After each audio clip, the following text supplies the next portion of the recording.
Hi friends, అందరికీ నమస్కారం. అంజలి కథలకి స్వాగతం. ఈరోజు చందమామ కథ పేరు అదృష్ట దురదృష్టాలు.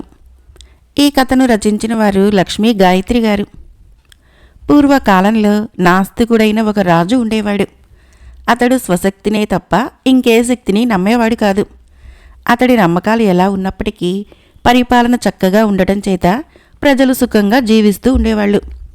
రాజు ఏడాదిలో ఒక నెలపాటు మారువేషంలో ఒంటరిగా రాజ్యమంతా తిరుగుతూ ప్రజలకు తన పట్ల ఎటువంటి అభిప్రాయం ఉన్నది, వారి కష్టసుఖాలు ఏమిటి అన్నది గమనిస్తూ ఉండేవాడు. ఒకసారి రాజు తన అలవాటు ప్రకారము మారువేషంలో ఒక పొలం పక్కగా పోతూ దాహం వేసి గుర్రం దిగి సమీపాన ఉన్న ఒక బావి దగ్గర దాహం తీర్చుకొని తీరుబాటుగా చుట్టూరా కలియ చూశాడు.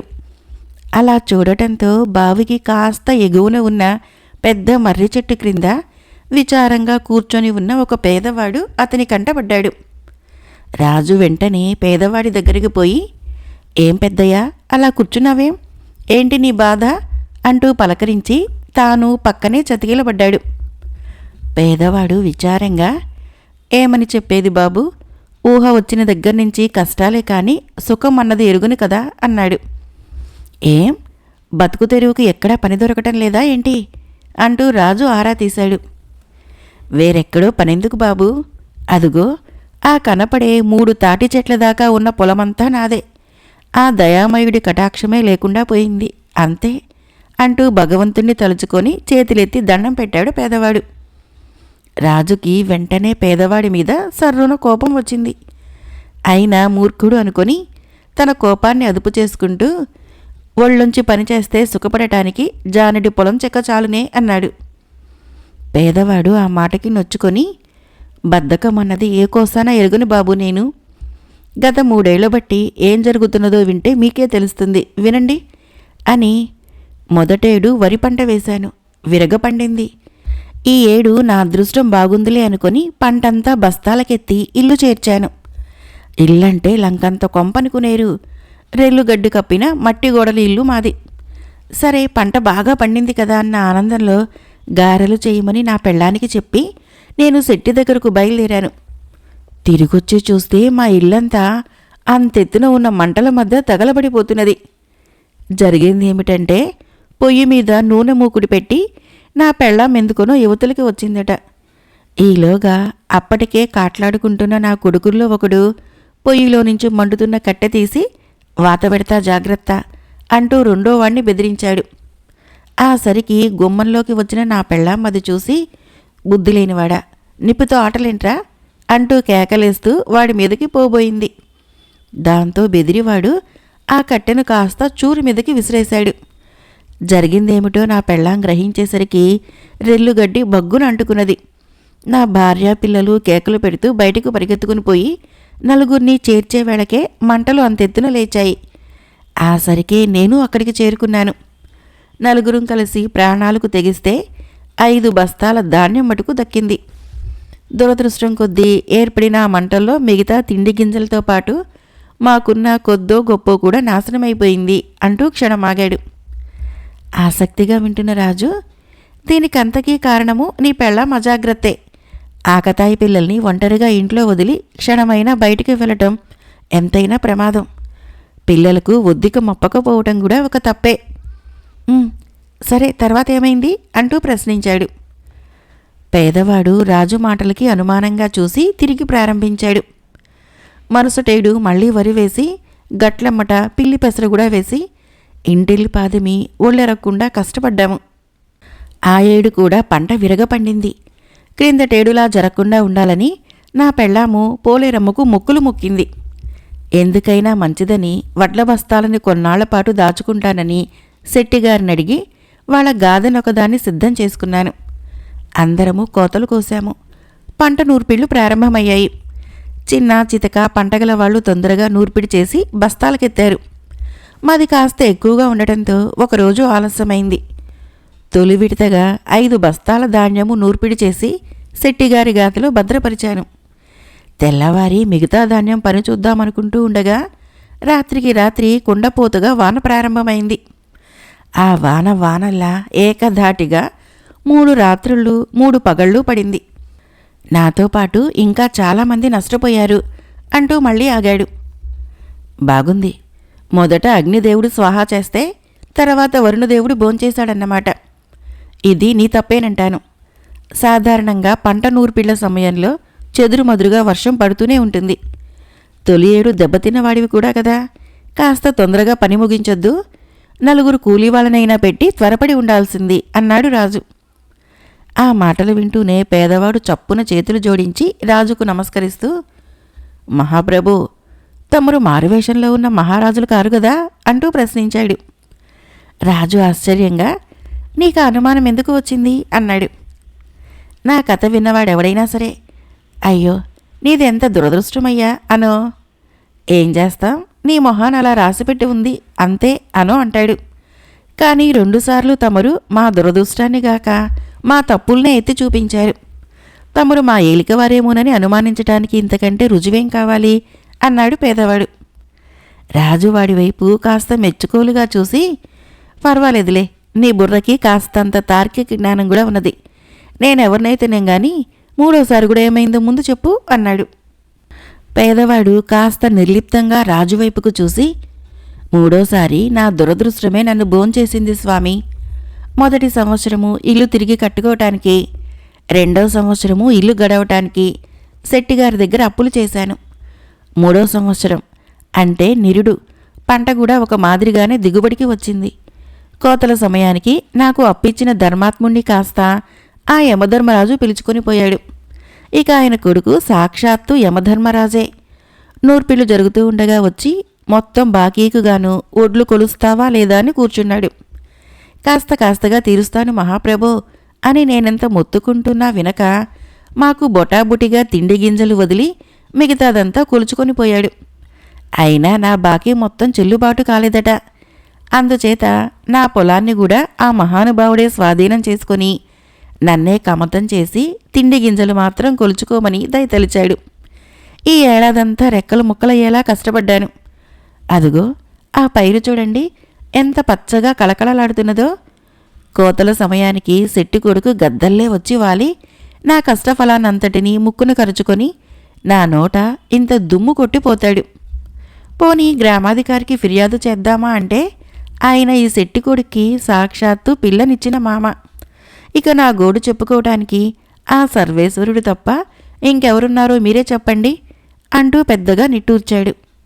పేదవాడి మాటలకి రాజు కోపం తెచ్చుకొని, మూర్ఖుడా, అన్యాయం జరిగినప్పుడు చేయవలసిందేదో చేయకుండా సర్వేశ్వరుడా దయామయుడా అంటూ పిచ్చి కేకలు పెడుతూ కూర్చోబట్టే నీ బతికిలా అధ్వాన్నమైంది. గ్రామాధికారి కాకుంటే మండలాధికారి లేడా? మండలాధికారికి కూడా చేతగాని వాజమ్మే అయిన పక్షంలో సాక్షాత్తు ఈ దేశాన్నేలే రాజు లేడా? ఎవరో ఒకరికి ఫిర్యాదు చేసి న్యాయం జరిపించుకోవాలి గాని ఇలా అరువు కేకలు పెట్టి ఏం లాభము అన్నాడు. ఆ మాటలు వినగానే పేదవాడు మళ్లీ చేతులెత్తి రాజుకు నమస్కరిస్తూ, మహాప్రభో, తమరు సాక్షాత్తు మా రాజుగారే, సందేహం లేదు. ఇక నా సంగతి అంటారా? నన్ను ఆ దురదృష్ట దేవత పట్టి పీడిస్తున్నది. అదృష్టవంతుణ్ణి చెడిపేవాడు లేడు, దురదృష్టవంతుణ్ణి బాగు చేయగలిగేవాడు లేడన్నది నా గట్టి నమ్మకం. అందుకే నేను ఎక్కడికి పోకుండా ఆ దేవాది దేవుణ్ణే నమ్ముకున్నాను అన్నాడు. తను రాజని గ్రహించి కూడా పేదవాడు తన ధోరణిని విడిచిపెట్టకపోవటం చూసి రాజుకి మరింత కోపం వచ్చింది. అతడు వ్యంగ్యంగా, అయితే మరింకనేం, పొలంలో ఈ పాటి కష్టం కూడా చేయటం దేనికి? ఇంట్లో మునగ తీసుకుని పడుకుంటే మాత్రము నీ దేవుడు నీకు అన్ని ఏర్పాట్లు చేయకపోతాడా? నీ అదృష్టము నిన్ను అందులో మెక్కించకపోతుందా అన్నాడు. రాజుకి బాగా కోపం వచ్చిందని గ్రహించి కూడా పేదవాడు ఏమాత్రమూ జంకక, గాలిలో దీపం పెట్టి, దేవుడా నీదే భారం అనే మెట్ట వేదాంతాన్ని నేను చెప్పడం లేదు ప్రభో. మన ధర్మంగా మనం దీపం చుట్టూ రక్షణగా చేతులు పెట్టాలి. ఆ పైన భగవంతుడి దయ. అదృష్టం బాగుందా దీపం నిలుస్తుంది, లేదా లేదు. కూటికి గతిలేని నాకైనా అదే సూత్రం, మహారాజులైనా మీకు అదే సూత్రము అన్నాడు. ఇక కోపం అణుచుకోవటము అసలు ఏమాత్రమూ సాధ్యం కాలేదు రాజుకి. అతడు మండిపడుతూ, దౌర్భాగ్యుడా, ఇప్పుడు నేను మీ శెట్టి కొడుకుని మందలించి నీ పొలం నీకు తిరిగి ఇప్పిస్తే కూడా నువ్వు ఆ దేవుణ్ణే కీర్తిస్తావు కాబోలు అన్నాడు. పేదవాడు వినయంగా, పొరపాటు మహాప్రభో, మిమ్మల్ని ఆ సర్వేశ్వరుణ్ణి కూడా కీర్తిస్తాను. మంచివాళ్ళు ఈ లోకంలో ఆ భగవంతుడి దూతలు. నా బోటి దురదృష్టవంతుల్ని ఆదుకోమని ఆ దేవుడు మీలాంటి మంచి మనసున్న వాళ్ళని పంపిస్తాడు. అంచేత ఇద్దరికీ నేను సర్వదా కృతజ్ఞుణ్ణే అన్నాడు. రాజుకి అక్కడికక్కడే ఆ పేదవాడిని నిలువునా కొరత వేయించాలనిపించింది. అతి కష్టం మీద అతడు తన ఆవేశాన్ని అణుచుకుంటూ, సరే, ఇంతకు నువ్వనేదేమిటి? అదృష్టవంతుణ్ణి చెడిపేవాడు, దురదృష్టవంతుణ్ణి బాగు చేసేవాడు లేడని, ఉంటే గింటే ఆ దేవుడొక్కడేనని, అంతేగదా అని ప్రశ్నించాడు. పేదవాడు నమ్రతగా, నా నమ్మకం అదే ప్రభో. రాకాశదీవిలో నన్ను తీసుకువెళ్ళి పారేసినా సరే నాకు అదృష్టం పట్టవచ్చు. నన్ను మీ సరసన కూర్చోబెట్టుకుని రాజధానికి తీసుకువెళ్ళినా నా దురదృష్టము నన్ను వదలకపోవచ్చును అన్నాడు. మూర్ఖుడైన ఆ పేదవాడికి ఎలా బుద్ధి చెప్పాలా అని ఆలోచిస్తున్న రాజుకి పేదవాడి మాటలు వినగానే ఒక ఆలోచన వచ్చింది.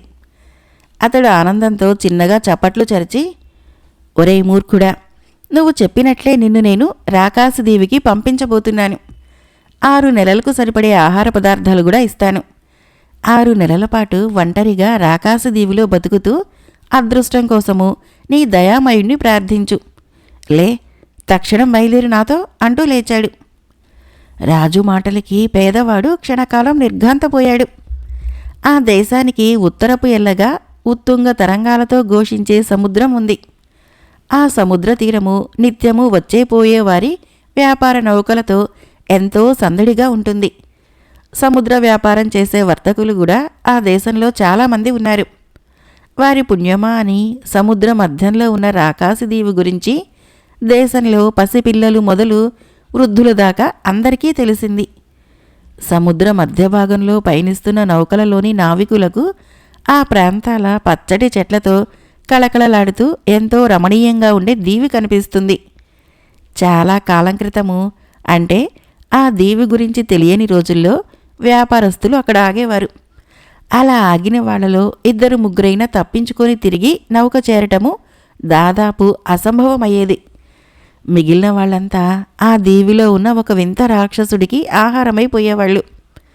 ఆ రాక్షసుడు దాదాపు తాటి చెట్టంత పొడవు ఉంటాడని, 5-6 అడుగుల పొడవున్న చేతులు చాపి ఒకేసారి 4-5 మనుషుల్ని పట్టుకుంటాడని చెప్పుకునేవారు. వాడి నుంచి తప్పించుకొని తిరిగి స్వదేశం చేరిన వాళ్ళందరూ మిగతా వ్యాపారుల క్షేమం కోరి ఆ రాక్షసుడి గురించి బహుళ ప్రచారం చేశారు. ఆ కారణంగా అది రాకాశదీవి అయింది. గత ఎన్నో సంవత్సరాలుగా ఆ దీవి మీద కాలు మోపుదామని అనుకున్నవాడే లేడు. ఇప్పుడు ఆ దీవికే రాజు తనని పంపదలుచుకున్నాడని వినగానే పేదవాడికి ఒళ్ళు చల్లబడిపోయింది. వాడు వణుకుతూ ఉన్న స్వరంతో, మహాప్రభో, ఏదో మాట వరుసకు నోరు జారిన పాపానికి నా మీద పిసరంతైనా కనికరం లేకుండా అంతటి శిక్ష విధించటం తమకి తగునా అన్నాడు.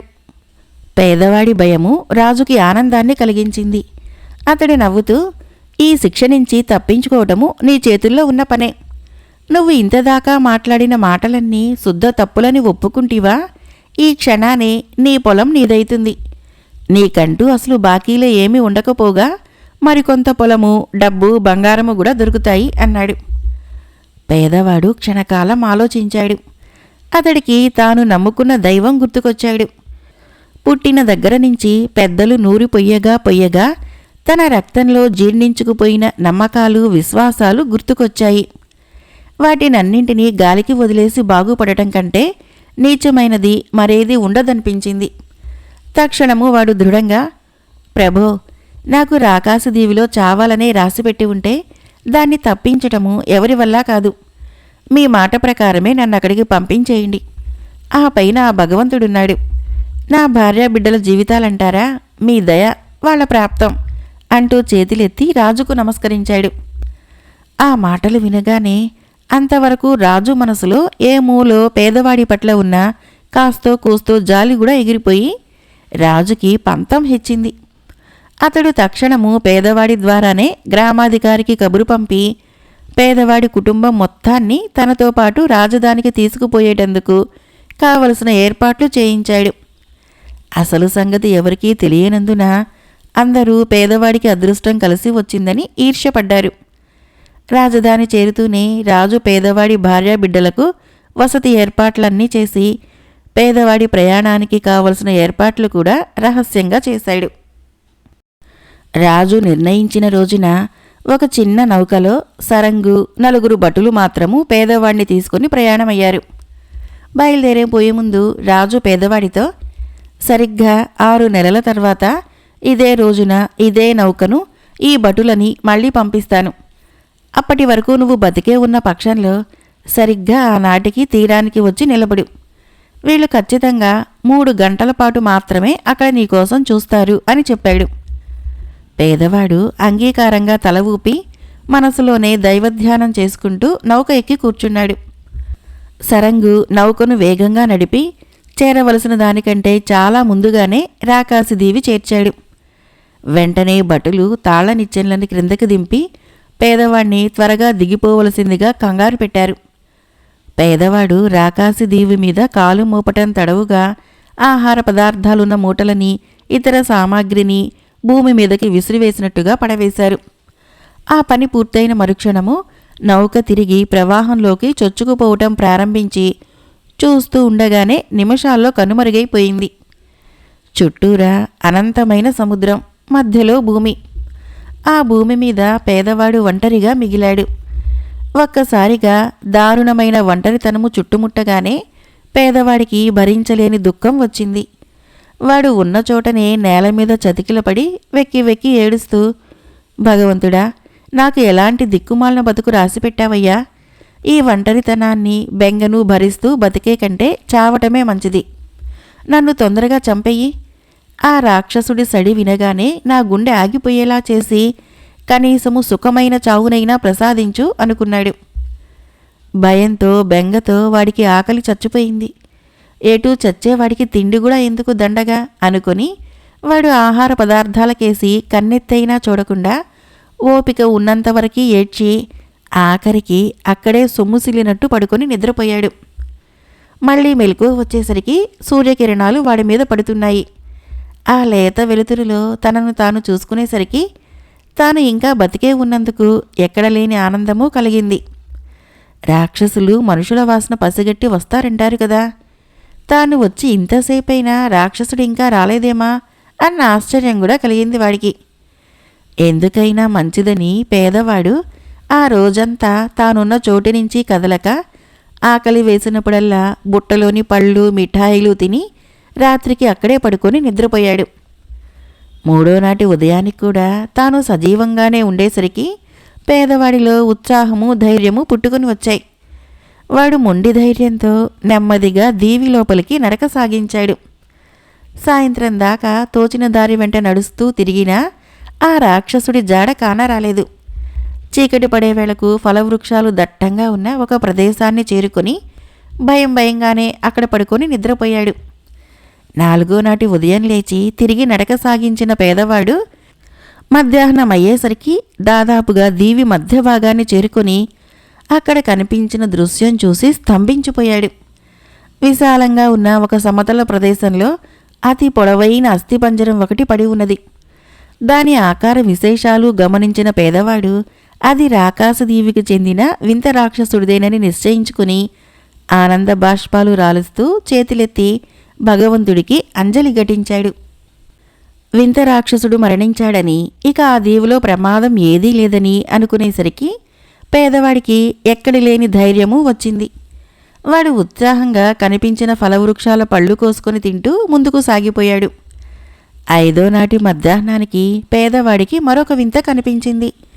ఒకానొక మహావృక్షం కింద నేల మీద లెక్కకు మించిన వజ్ర వైఢూర్యాలు, మేలుజాతి రత్నాలు, ముత్యాలు, అనేకమైన బంగారు నగలు కుప్పపోసి ఉన్నాయి. అంత పెద్ద నిధిని చూడగానే పేదవాడికి విపరీతమైన ఆశ్చర్యం కలిగింది. ఇవన్నీ గతంలో రాక్షసుడి బారిన పడ్డ వర్తకులవి, నావికులవి అయి ఉంటాయి అనుకొని వాడు రాక్షసుడి చేత చిక్కి మరణించిన వారిని తలుచుకుని జాలిపడ్డాడు. ఆ తర్వాత చాలాసేపు ఆలోచిస్తూ ఉండిపోయిన పేదవాడు మళ్ళీ తీరానికి వెళ్ళి తన ఆహార పదార్థాల సంచుల్లో పెద్దవి 2 ఖాళీ చేసి వాటి నిండా పట్టినంత బంగారాన్ని, రత్నాలని నింపాడు. ఆ పనులు చేస్తూ ఉండగా అక్కడ ఉన్న పొదల ముళ్ళు గీరుకొని 2 చేతులకి గాయాలయ్యాయి. అయినా వాటిని లెక్క చేయకుండా పని పూర్తి చేసుకొని తిరిగి తీరానికి పోబోతూ ఉండగా నిధికి కాస్త ఎడంగా ఉన్న ఒక చిన్న తోలు సంచి వాడి దృష్టిని ఆకర్షించింది. వెంటనే నిధి ఉన్న సంచులను క్రింద పెట్టి తోలు సంచిలో ఏమున్నదా అని చూసిన పేదవాడికి అందులో కాంతులు విరజిమ్ముతున్న ఒక చిన్న మణి కనిపించింది. వాడు ఆ మణిని తీసుకుని అటూ ఇటూ తిప్పి పరీక్షగా చూడసాగాడు. అంతే, తక్షణము ఆ మణిస్పర్శ తగిలినంత మేర వాడి చేతులకు అయిన గాయాలు మటుమాయమైపోయినాయి. అక్కడి చర్మము ఎప్పటిలా కాంతివంతంగా తయారైంది. వాడు ఆ వింతకు ఆశ్చర్యపోతూ మణిని మిగిలిన గాయాలకు కూడా అంటించి చూశాడు. అవి కనపడకుండా పోయాయి. పేదవాడు అమితానందంతో భగవంతుడికి కృతజ్ఞతలు చెప్పుకొని ఆ మణిని తిరిగి తోలు సంచిలో పెట్టి భద్రపరిచి తీరానికి తిరిగి వచ్చాడు. ఇది జరిగిన 4 రోజులకి తీరం నుంచి కాస్త ఎడంగా పోతూ ఒక పెద్ద వర్తక నౌక పేదవాడి కంటపడింది. వెంటనే వాడు తీరం వెంట పరుగులు తీస్తూ బిగ్గరగా కేకలు పెట్టి తన పైబట్టని గాలిలో ఊపి చివరికి నౌకలో ఉన్న వాళ్ల దృష్టిని ఆకర్షించగలిగినాడు. ఆ తర్వాత కొద్దిసేపటికే ఆ నౌక సరంగు నౌకను తీరానికి నడిపి పేదవాణ్ణి అతడి సామానుతో సహా నౌకలోకి ఎక్కించుకున్నాడు. నౌక తిరిగి బయలుదేరింది. నౌకలోని చాలామంది పేదవాడి చుట్టూ చేరి, అయ్యా, మీరెవరు? మానవ మాతృడెవడూ కాలు మోపటానికి కూడా ఇష్టపడని ఈ రాకాసి దీవి మీద మీరు ఒంటరిగా ఇలా సామానుతో చిక్కుబడిపోవటం ఎలా జరిగింది అంటూ ప్రశ్నలు గుప్పించారు. పేదవాడు ఒకసారి గట్టిగా ఊపిరి తీసుకొని ముందే ఆలోచించుకుని ఉన్న ప్రకారము ఇలా చెప్పడం ప్రారంభించాడు. అయ్యల్లారా, నా పేరు శివదాసు. మాది కుంభీనస దేశము. నేనొక చిన్న వర్తకుణ్ణి. నాకు చాలా కాలం నుంచి సముద్ర వ్యాపారం చెయ్యాలని, లక్షలు గడించాలని కోరికగా ఉండేది. అయితే సముద్ర వ్యాపారము చాలా ప్రమాదాలతో కూడినదని, ఒక్కొక్కసారి లాభం అన్నది లేకపోగా పెట్టుబడి మొత్తము పోగొట్టుకోవటం కూడా జరుగుతుందని నా స్నేహితులు నన్ను వెనక్కు లాగుతూ వచ్చారు. అయినా నా కోరిక చావలేదు. ఒకరోజు నేను బాగా ధనవంతుడైన నా బాల్యమిత్రుడొకడితో, ఎవరెన్ని చెప్పినా నాకు సముద్ర వ్యాపారం చేయాలనే కోరిక వదలటం లేదు. తగినంత పెట్టుబడి నా దగ్గర లేక అప్పు చేస్తే తిరిగి తీర్చగలనో లేదో అన్న భయం చేతను వెనకడుగు వేస్తున్నాను. నాకే గనక ఎవరైనా కోరినంత ధనం ఇస్తానంటే రాకాసిదీవిలో 1 వారం పాటు గడపటానికైనా సిద్ధము అన్నాను. ఆ మిత్రుడికి ఇలాంటి పందాలంటే మహా ఇష్టం. ఆ సంగతి ఎరిగే నేనలా మాట్లాడాను. వెంటనే అతడు నాతో ఒప్పందం కుదుర్చుకొని నేను కోరినంత ధనాన్ని, ఆహారాది ఇతర సామాగ్రిని ఇచ్చి దీవిలో దిగవిడిచాడు. మా ఒప్పందం ప్రకారము రాకాసిదీవి నుంచి బయటపడే బాధ్యత నాదే. నేనా దీవికి వచ్చి ఈనాటితో 10 రోజులైంది. ఈ 10 రోజుల నుంచి ప్రాణాలు అరచేతుల్లో పెట్టుకుని ఎక్కడ దిగానో అక్కడే కూర్చొని ఏదైనా నౌక ఇటు వస్తే బాగుండునని ఆ దేవదేవుణ్ణి ప్రార్థిస్తూ గడిపాను. ఈనాటికి నా అదృష్టం పండింది అంటూ ముగించాడు. చుట్టూ చేరిన వాళ్ళు పేదవాడు చెప్పింది అబ్బురపడుతూ విని 10 రోజుల పాటు రాకాసిదీవిలో ఉండి కూడా ప్రాణాలతో బయటపడటము ఒక పట్టాన నమ్మలేని విషయం. అసలు దీవిలో రాక్షసుడున్నాడా అంటూ ప్రశ్నించారు. ఏమో, నాకేం తెలుసు. నేను తీరం నుంచి లోపలికి 10 అడుగుల మేర కూడా వెళ్ళలేదు. లోపలి నుంచి నాకెలాంటి అలికిడి వినిపించలేదు అని జవాబిచ్చాడు శివదాసుగా మారిన పేదవాడు. దాంతో నౌకలోని వాళ్ళందరూ చాలాసేపు రాకాసిదీవి గురించి, రాక్షసుడున్నాడా లేక సహజ మరణం చెందాడా అన్న విషయం గురించి చర్చలు సాగించారు. పేదవాడు నెమ్మదిగా మాట మార్చి ఆ నౌక తాలూకు ప్రయాణపు వివరాలు, నౌకలోని వస్తువుల వివరాలు అడిగి తెలుసుకున్నాడు. ఆ నౌక పేదవాడి స్వదేశమైన కుంభీన నగరానికి పొరుగున ఉన్న మాతంగ దేశానికి చెందిన వ్యాపార నౌక. చిన్న పెద్ద వర్తకులున్న ఆ నౌక మార్గమధ్యంలో గల 4-5 దీవుల వద్ద మజిలీలు చేస్తూ సింహళ దేశం వరకు వెళుతుంది. నౌకలో ఉన్న వర్తకులందరిలోకి పెద్దవాడుగా, సౌమ్య స్వభావిగా కనిపిస్తున్న మణికుండలుడు అనే వర్తకుడు పేదవాడి మనసును ఆకట్టుకున్నాడు. దాంతో ఆ క్షణం నుంచి వాడి మణికుండలుడి వెంటనే ఉంటూ అతడి నుంచి అమూల్యమైన వ్యాపార రహస్యాలు తెలుసుకోవటం ప్రారంభించాడు. అలా రోజులు గడిచి నౌక నారికేళ ద్వీపం అనే చిన్న దీవికి చేరింది. శివదాసు, ఇక్కడ కొబ్బరికాయలు, ఎండు కొబ్బరి, కొబ్బరి పీచుతో తయారైన అలంకార వస్తువులు కారు చౌకగా దొరుకుతాయి. వాటికి ముందు ముందు మనం వెళ్ళబోయే ద్వీపాలలోనూ సింహళ దేశంలోనూ కూడా మంచి గిరాకీ ఉన్నది అన్నాడు కుండలుడు పేదవాడితో. వెంటనే పేదవాడు ఆయన వెంట దీవిలోకి వెళ్ళి తాను కూడా కుండలుడితో పాటు అన్నీ కొని నౌకలో భద్రపరిచాడు. ఆ తర్వాత విహారార్థము దీవిలో తిరుగుతూ ఉండగా మణికుండలుడు ఒక రాయి కాలికి తగిలి బోర్లా పడిపోయాడు.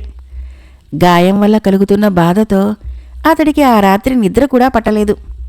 పక్క మీద అటూ ఇటూ పొర్లుతూ ఉన్న అతడు ఎవరో తన సమీపానికి వచ్చి కూర్చోవడంతో చప్పున లేచి దీపపు ఒత్తిని పెద్దది చేసి చూస్తూ, శివదాసు, ఇంత రాత్రివేళ ఇలా వచ్చావేంటి అని ఆశ్చర్యంగా ప్రశ్నించాడు.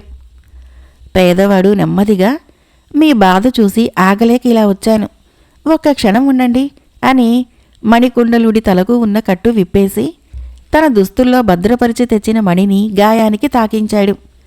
మరుక్షణము మణికుండలుడి బాధంతా మాయమైపోయింది. అతడు ఆశ్చర్యంగా, శివదాసు, ఏమిటిదంతా? నువ్వు నిజంగా వర్తకుడివేనా అని ప్రశ్నించాడు. పేదవాడు వెంటనే జవాబు చెప్పలేనన్నట్లు కాసేపు మౌనంగా ఊరుకొని, ఈ ప్రశ్న ఎదురైతుందనే ఈ పని ఇప్పటిదాకా చేయలేకపోయాను, మీ బాధ చూడలేక చివరికి తెగించాను అంటూ మణికుండలుడి చేతులు పెట్టుకొని, అయ్యా, మీరు వయసులోనూ అనుభవంలోనూ మంచితనంలోనూ కూడా నాకంటే పెద్దవారు.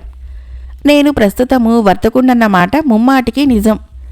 నా గత జీవితం గురించి మాత్రము నన్నేమీ ప్రశ్నించకండి. నా ఇప్పటి స్థితికి కారణభూతుడైన వ్యక్తికి ముందుగా చెప్పిన తర్వాతనే నా గురించి మిగిలిన వారందరికీ చెప్పాలన్నది నా ఆకాంక్ష. ఒక్క విషయం మాత్రం చెబుతాను వినండి. గతంలోనూ ప్రస్తుతంలోనూ ఇక ముందరి జీవితంలోనూ ఎప్పుడూ కూడా నేను ఆ భగవంతుడే నమ్ముకున్న మనిషిని. మనిషి నుదుట ఆ భగవంతుడు ఎలా రాసిపెట్టి ఉంటే అలా జరుగుతుందని గాఢంగా నమ్మేవాణ్ణి. నా నమ్మకమే నా ఈ స్థితికి కారణము. నా వ్యాపార జీవితంలో ప్రథమ గురువులు మీరు. నన్ను నమ్మి ఆశీర్వదించండి అంటూ చేతులెత్తి నమస్కరించాడు. మణికుండలుడు ఆశ్చర్యంగా అంతా విని పేదవాడి తల మీద అప్రయత్నంగా చేయవేసి ఆశీర్వదించాడు. పేదవాడు తన వద్ద ఉన్న మహిమగల మణిని తాకించి మణికుండలుడి బాధను పోగొట్టిన తర్వాత వాళ్ళిద్దరూ మరింత సన్నిహితులయ్యారు. మణికుండలుడు పేదవాడికి ఎన్నో వ్యాపార సూత్రాలు, మర్మాలు వివరంగా చెప్పాడు. గతంలో తాను చేసిన వ్యాపారాలని, తన సముద్ర ప్రయాణపుటు అనుభవాలని కళ్లకు కట్టినట్లు వర్ణించాడు. ఆ శిష్యరికంలో పేదవాడి భాషా జ్ఞానము, వ్యాపార జ్ఞానము అభివృద్ధి చెందాయి. వ్యాపారంలో తనకు తానుగా నిర్ణయాలు తీసుకోవటం ప్రారంభించాడు. ఆ విధంగా పేదవాడు రాకాసి దీవి మీద కాలు మోపిన నాటి నుంచి సరిగ్గా 4.5 నెలల తర్వాత దీవి మీద దొరికిన ధనానికి రెట్టింపు ధనాన్ని, ఇంకా అనేకమైన అమూల్య వస్తువులని వ్యాపారంలో సంపాదించి మణికుండలుడికి తన గుర్తుగా అనేక బహుమతులిచ్చి వీడ్కోలు తీసుకొని స్వదేశానికి తిరుగు ప్రయాణమయ్యాడు. పేదవాడు స్వదేశానికి చేరేసరికి మహారాజు నిర్ణయించిన 6 నెలల గడువు పూర్తవటానికి ఇంకా 15 రోజుల వ్యవధి మాత్రమే మిగిలి ఉన్నది. ధనవంతుడైన వర్తకుడుగా స్వదేశంలో అడుగుపెట్టిన పేదవాడు ముందుగా రాజధాని నగరంలో ఒక విశాలమైన భవంతి అమ్మకానికి ఉన్నదని తెలిసి దాన్ని ఖరీదు చేసి అవసరమైన మరమ్మతులు చేయించి రంగులు వేయించాడు. సమస్త దాసదాసీ జనాన్ని ఏర్పాటు చేసుకున్నాడు. ఆ పనులన్నీ పూర్తయ్యేసరికి గడువు దినం సమీపించింది. గడువు పూర్తయ్యే రోజున పేదవాడు గొప్ప వర్తకుడి వేషం ధరించి రాజు కోసము అనేక కానుకలు తీసుకుని గుర్రపు బగ్గీలో రాజదర్శనానికి బయలుదేరాడు. అనేక ఊహలతో అంతఃపురం చేరిన అతడికి రాజు గత 2 నెలల నుంచి స్వస్థతగా లేడని, ఆయన వీపు మీద లేచిన వ్రణం ఒకటి ఎంతటి ఘనవైద్యులకు లొంగక రాజుని కళ్ళనీళ్ల పర్యంతంగా బాధిస్తున్నదని తెలియవచ్చింది. ఆ వార్త వింటూనే పేదవాడు నివ్వెరపోయి ఈ 15 రోజుల నుంచి తన పనుల్లో తానుండి మహారాజు గురించిన వార్తలేమీ తెలుసుకోనందులకు బాధపడుతూ హుటాహుటిన మళ్లీ ఇంటికి వెళ్ళి అపూర్వమణిని తీసుకుని వచ్చాడు. ధనిక వేషంలో హుందాగా ఉన్న పేదవాడికి రాజదర్శనము సులువుగానే లభించింది.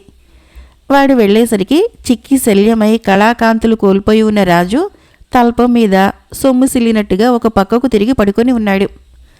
6 నెలల క్రితము తనతో ఎంతో ఆత్మస్థైర్యంతోనూ మాట్లాడిన వ్యక్తిని ఆ స్థితిలో చూసేసరికి పేదవాడికి గుండె కరిగి నీళ్ళయింది. కళ్ళల్లో నీళ్లు తిరిగాయి. మనసులో భగవంతుడా, నీ లీలలు ఎంతటి చిత్రమైనవయ్యా అనుకున్నాడు.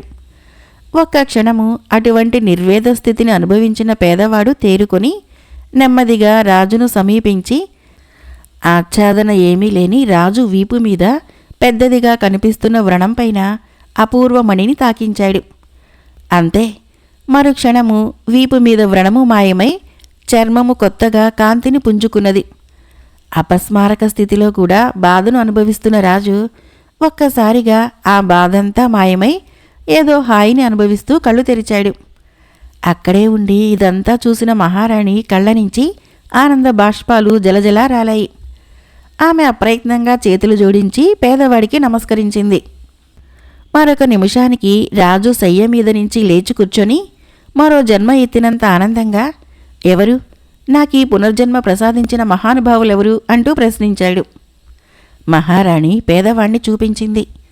రాజు ఆశ్చర్యపడుతూ చూసేటంతటిలో పేదవాడు ఆయనకు నమస్కరించబోయాడు. అంతలో రాజు ఒక ఉదుటున తల్పం దిగి పేదవాడి చేతులు పట్టుకుంటూ, మహానుభావ, నా సర్వం మీకు అర్పించినా నా రుణం తీర్చుకోలేను. నా పాలిట అపర ధన్వంతురులైన తమ పరిచయంతో నన్ను అనుగ్రహించండి అన్నాడు. పేదవాడు చిన్నగా నవ్వి, మహాప్రభు, మనకు కొత్తగా పరిచయం అవసరం లేదు. 6 నెలల క్రితమే భగవంతుడు మనిద్దరినీ ఒకరికొకరికి పరిచయం చేశాడు అన్నాడు. కంఠస్వరం వింటూనే రాజు పేదవాణ్ణి గుర్తుపట్టి, మీరు, నువ్వు అంటూ తడబడ్డాడు. పేదవాడు రాజును చెయ్యి పట్టుకొని తల్పం మీద నెమ్మదిగా కూర్చోబెడుతూ, ప్రభు, నా ఈ స్థితికి కారణభూతులు తమరు. ఈనాడు నాకు లేనిపోని గౌరవం ఇవ్వవలసిన అవసరం తమకు లేదు. ఆ రోజును పిలిచినట్లే పెద్దయ్యా అంటూ పిలిస్తే చాలు. నా గురించి అంతా చెబుతాను. ముందు తమరు ఆహారం తీసుకుని సాయంత్రం దాకా విశ్రాంతి తీసుకోండి అన్నాడు. రాజు మంత్రముగ్ధుడిలా పేదవాడు చెప్పినట్లే ఆహారం తీసుకొని సాయంత్రం దాకా ఒళ్ళు మరిచి నిద్రపోయాడు. సాయంత్రము మరింత తేలికపడుతూ హాయిగా పన్నీటి స్నానం చేసి ఉద్యానవనంలో కూర్చొని పేదవాణ్ణి అక్కడికే తీసుకుని రావలసిందిగా భటుల్ని ఆజ్ఞాపించాడు. మరికొద్దిసేపట్లో అక్కడికి చేరుకున్న పేదవాడు రాజు సరసన కూర్చొని తాను రాకాసిదీవిలో అడుగుపెట్టింది మొదలు ఆనాటిదాకా జరిగిందంతా పూసగుచ్చినట్లుగా రాజుకు చెప్పాడు. పేదవాడు అంతా చెప్పి ఆఖరుగా, ప్రభు, మనిషి సర్వశక్తిమంతుడే, కానీ మానవత్వానికి ఒకవైపునే దైవత్వం కూడా ఉన్నది. పాంచభౌతికమైన మనిషికి 4 అడుగులపైనే సృష్టికర్త అయిన ఆ సర్వేశ్వరుడు ఉన్నాడు. విధి మనిషి జీవితాన్ని క్షణక్షణము నిర్దేశిస్తూనే ఉంటుంది. ఏ దురదృష్టము అదృష్టంగా మారుతుందో, ఏ అదృష్టము దారుణమైన దురదృష్టానికి దారితీస్తుందో ఎంతటి మహామహులకైనా సరే ఊహకందని విషయం. మనిషి చేయవలసిన పనల్లా ధర్మాన్ని ఆచరించటం, ధర్మపదాన నడవటం. ఆ ధర్మపదమే అతడిని ఔన్నత్యానికి తీసుకుని వెళ్ళి ఆ దేవదేవుడికి ముద్దు బిడ్డను చేస్తుంది. మన విషయమే చూడండి. నన్ను రాకాసిదీవికి పంపటమనే దురదృష్టం ద్వారా నాకే కాదు మీకు కూడా అదృష్టం కలిసి వచ్చింది కాదంటారా అన్నాడు. మౌన గంభీర ముద్ర వహించి పేదవాడి మాటలన్నీ శ్రద్ధగా విన్న రాజు అప్రయత్నంగా తల అడ్డంగా తిప్పాడు. తర్వాత చేతులు జోడించి నమస్కరిస్తూ, పెద్దయ్య, ఈ నమస్కారము ముందు లీలా మానుషుడైన ఆ జగన్నాథుడికి, ఆ తర్వాత అతడి దూతవైన నీకు. ప్రపంచంలో మంచి వాళ్లందరూ దేవుడు దూతలేనని నువ్వు చెప్పావు, గుర్తున్నదా అంటూ మనసారా హాయిగా నవ్వాడు. రమణీయంగా ఉన్న ఆ ఉద్యానవనంలో అప్పటికే మూలమూలలా వ్యాపించి పున్నమి వెన్నెల ధవళకాంతి భగవంతుడి స్వచ్ఛమైన దరహాసంలా మనోహరంగా మెరిసింది. కథ అయిపోయింది. ఫ్రెండ్స్, ఈ కథ మీకు నచ్చినట్లయితే మన ఛానల్ని తప్పకుండా సబ్స్క్రైబ్ చేయండి, లైక్ చేయండి, షేర్ చేయండి, కామెంట్ చేయండి. Thank you.